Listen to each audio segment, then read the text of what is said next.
The deep ocean remains one of the last frontiers on Earth, covering over 70% of the planet's surface. Despite its vastness, only a small fraction has been explored. The Mariana Trench, the deepest part of the ocean, reaches nearly 11,000 meters below sea level. This extreme environment is characterized by high pressure, low temperatures, and complete darkness. Deep-sea exploration has been revolutionized by technologies such as remotely operated vehicles, ROVs, autonomous underwater vehicles, OVs, and deep-diving submersibles.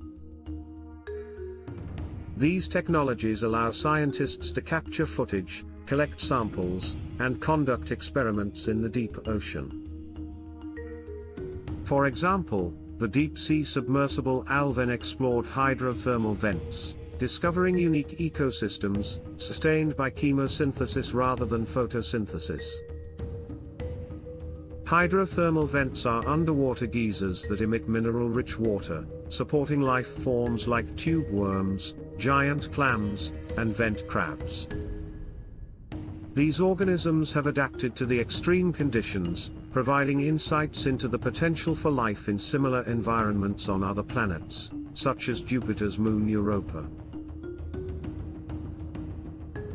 Deep-sea research also has practical applications.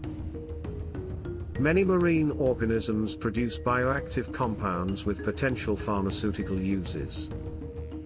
Additionally, understanding deep-sea ecosystems can help us assess the impacts of climate change and human activities like deep-sea mining and fishing.